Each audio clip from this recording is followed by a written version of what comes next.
رات کا اندھیرا گہرا ہو رہا تھا مگر ایک خاموش سرگرمی ایسی بھی جاری تھی جس نے دنیا بھر کے مذہبی اور سیاسی حلقوں میں ایک عجیب بے چینی پیدا کر دی۔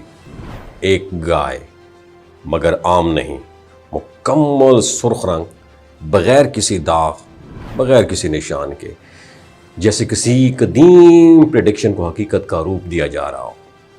یہ کوئی سادہ سا واقعہ نہیں تھا، بلکہ ایک ایسا عمل تھا جسے بعض لوگ تاریخ کے ایک بہت بڑے موڑ کی ابتدا سمجھتے ہیں۔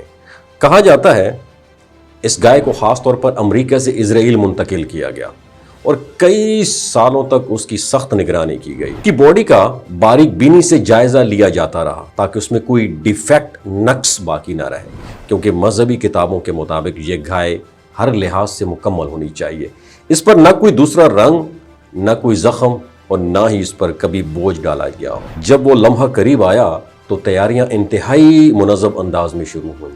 مخصوص مذہبی لباس پہنے افراد، خاص برتن، اور ہر قدم ایک خاص ترتیب کے مطابق اٹھایا جا رہا تھا، اور یہ سب کچھ ایک قدیم روایت کو زندہ کرنے کی کوشش تھی۔ لیکن پھر ایک ایسا لمحہ آیا جس نے پوری فضا کو بدل دیا۔ ایک مذہبی پیشوا کی نظر گائے کے جسم پر پڑی اور اس نے ایک سیاہ بال دیکھ لیا، صرف ایک سیاہ بال، مگر یہی ایک بال کافی تھا اسے ناقابل قبول قرار دینے کے لیے۔ یہاں سے کہانی ایک نئے موڑ میں داخل ہوتی ہے۔ اگرچہ وہ گائے رسمی طور پر قربانی کے قابل نہیں رہی تھی، مگر اس کے باوجود اسے جلایا گیا، مکمل طور پر آگ کے حوالے کیا گیا اور اس کی راکھ کو محفوظ کر لیا گیا۔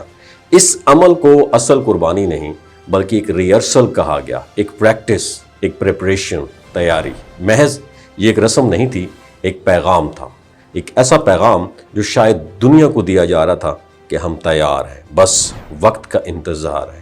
اور اس کے بعد جو کچھ بھی ہوا وہ بھی کم حیران کن نہیں تھا۔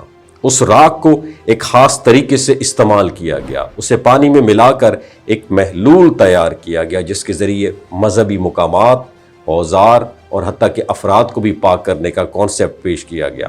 یہ سب کچھ اس نظریے پر مبنی تھا کہ ایک بہت بڑے مذہبی منصوبے سے پہلے مکمل طہارت ضروری ہے۔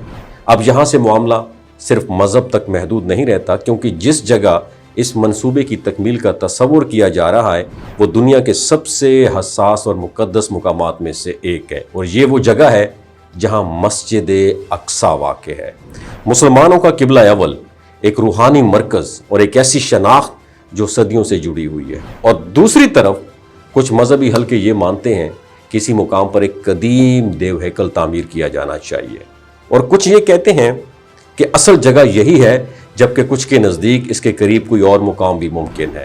یہ اختلافات صرف نظریاتی نہیں بلکہ عملی اور خطرناک بن۔ فریق کے نزدیک یہ مقدس تعمیر ہے، جبکہ دوسرے کے لیے یہ ان کی عقیدت اور شناخت پر اٹیک ہے، اور یہی وہ مقام ہے جہاں مذہب، سیاست اور طاقت ایک دوسرے میں گتھم گتھا ہو جاتے ہیں، اور جب عقائد ٹکراتے ہیں تو صرف الفاظ نہیں، حالات بھی بدل جاتے ہیں۔ اور یہ سارا منظر ہمیں ایک اہم سوال کی طرف لے کر جاتا ہے، کیا یہ سب واقعی کسی بڑی پریڈکشن کی تکمیل کا حصہ ہے، یا یہ انسانوں کی اپنی بنائی ہوئی ایک کہانی ہے جسے وہ حقیقت بنانے کی کوشش کر رہے ہیں؟ حقیقت کچھ بھی ہو، مگر ایک بات واضح ہے کہ جب مقدس چیزوں کو طاقت کے ساتھ جوڑا جاتا ہے تو نتائج ہمیشہ سادہ نہیں ہوتے، اور یہ واقعہ صرف ایک گائے، ایک رسم یا ایک مقام کی کہانی نہیں ہے، بلکہ یہ انسان کے عقیدے، طاقت اور کنٹرول کی خواہش کی کہانی ہے۔ اور شاید یہی اس پوری کہانی کا سب سے بڑا سبق ہے کہ جب انسان اپنے نظریات کو حقیقت پر مسلط کرنے لگے تو نہ صرف دوسروں کے لیے خطرہ بنتا ہے بلکہ خود اپنے لیے بھی، کیونکہ تاریخ نے ہمیشہ یہ سکھایا ہے کہ جب جذبات عقل پر غالب آ جائیں وہاں امن زیادہ دیر تک قائم نہیں رہتا۔ آپ کی کیا رائے ہے؟